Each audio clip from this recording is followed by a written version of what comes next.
Hello everyone, welcome to another session of Lucid Mates. Today, let us look in detail the Indo-ASEAN relationship. This topic is very important for your General Studies paper 2, especially the ASEAN part because it has a high probability of being asked. So, let's begin. Today, the relationship with the ASEAN forms a vital part in our foreign policy. In fact, it forms the foundation of our ambitious Act East policy. The year 2018 marks the 25th anniversary of our dialogue partnership between the ASEAN. Not only this, but also it marks the 15th year of summit level interactions and five years of strategic partnership.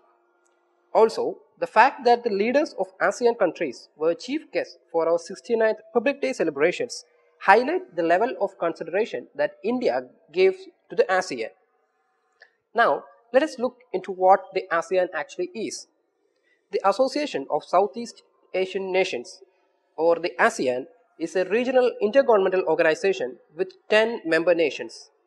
As you can see from this map, the 10 member countries are Myanmar, Thailand, Laos, Cambodia, Singapore, Indonesia, Malaysia, Vietnam, Philippines, and Brunei.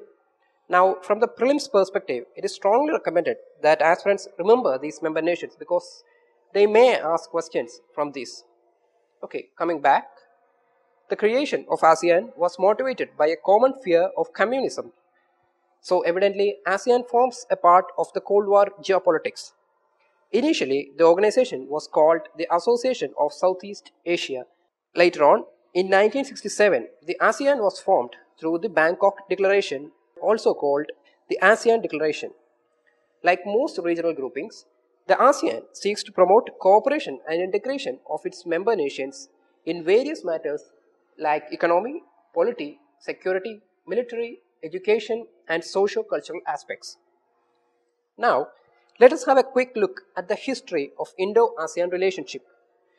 India, in its early age of freedom struggle, was staunchly supported the decolonization strategies of Southeast Asian countries. However, due to issues such as the Indo-China War of 1962 and India's accession to the non-alignment movement, India kept away from engaging with the ASEAN in the 1960s. But after the end of Cold War in 1990s and India's LPG reforms in 1991, India began to retrace its relationship. The Look East policy was the most significant initiative in this time period. Now, our most recent approach has been more proactive.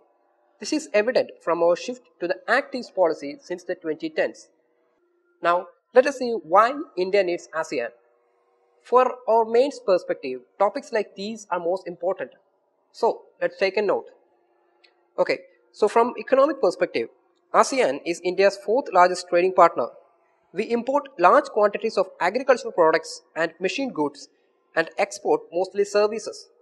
Another economic significance is the amount of foreign direct investment that the two regions contribute to each other.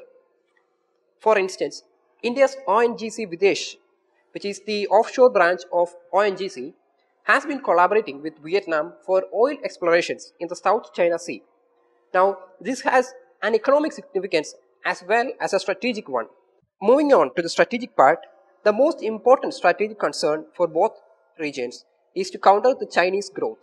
Now, China has been growing at a rapid pace, and its influence in maritime or trade is a threat to both regions. So, this makes strategic cooperation crucial for both parties.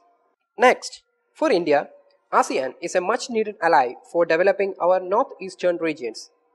Ties with ASEAN also helps us in our strategic limitations along the Siliguri corridor. For instance, projects like Kaladan provides an alternative route to the northeastern regions bypassing the Siliguri corridor. Another aspect as to why India needs ASEAN is for the success of our soft diplomacy strategies. India knows that ASEAN is crucial for the success, be it for initiatives like Make in India, Asia-Africa Growth Corridor, or reforms in global governance agencies like the UNSC. Other aspects like security are common for both parties. Both regions have been facing severe threats from activities like terrorism and violent radicalization. So, both parties need the other to combat this menace. Now, let us see why ASEAN needs India. First of all, the most significant reason are economic and strategic. Economically, India offers an attractive market for the ASEAN members. Also, the ASEAN is projected to face shortage of quality human resource in the near future. So, they look into India, which has a very young population. Now, strategically, ASEAN views India as a counterweight to China. Freedom of navigation, especially through the Indian Ocean, is crucial for the mere existence of Southeast Asian economies. So, they seek India's help because India is a net security provider in the Indian Ocean region. Next, there is the issue of anti-globalization trends that has crept into today's world. Countries such as the USA has begun to adopt protectionist measures. This goes against the fair trade practices and rule-based world order. This will hurt the ASEAN members because they have been late entrants into the globalization drive and so haven't benefited like the other Western countries. So, to maintain world order, they need India's support and voice, especially in forums such as the World Trade Organization and the UN. Last, but an important area is technology. India has proven its success in fields such as space science and information technology. The ASEAN countries look to benefit from this growth. Take for instance, ISRO has been launching satellites of ASEAN countries like Vietnam for quite some time now. Now, let us look into detail the various areas of Indo-ASEAN relationship. In the economic sphere, like I mentioned earlier, ASEAN is the fourth largest trading partner of India. The Indo-ASEAN Free Trade Agreement of 2009 is the cornerstone of our trade relations with the region. Besides this, ASEAN-India Business Council was established to encourage the participation of private players. At present, the two regions seek to expand the trade relationship by finalizing the Regional Comprehensive Economic Partnership or the RCEP. Now, the RCEP is a proposed free trade agreement between ASEAN and 6 nations with which the ASEAN already has FTAs. Now, RCEP is an important topic for your GS2 as well as GS3, so I recommend that you take a look at it in detail. The details of the RCEP are provided in this note attached with this video. Now, talking about the socio-cultural cooperation, it forms a crucial part in India's soft diplomacy. Both regions share many cultural traits like Buddhism and Hinduism. So, both regions have cooperated in improving people-to-people exchange programs like student exchange, training of ASEAN diplomats, extending the Indian Technology and Economic Cooperation Program to ASEAN, etc. Now, strategic cooperation, we have already mentioned earlier. Both regions have common interests and threats, so cooperation in this regard has been on the rise. Here, connectivity plays a major role. Both regions have been pushing to improve connectivity between them, be it road or maritime. This not only provides a strategic advantage but also helps to improve trade relationships between the two regions. Next, there are many funds that both regions have developed for each other. Now, these funds like the Green Fund or the Science and Technology Development Fund focuses on promoting sustainable development, innovation and foster growth. Last among the list is technological cooperation. Cooperation in this area has been on the rise. Take for instance the South Asian satellite. Now, let us move on to the recent summit. Generally, the summits are held annually.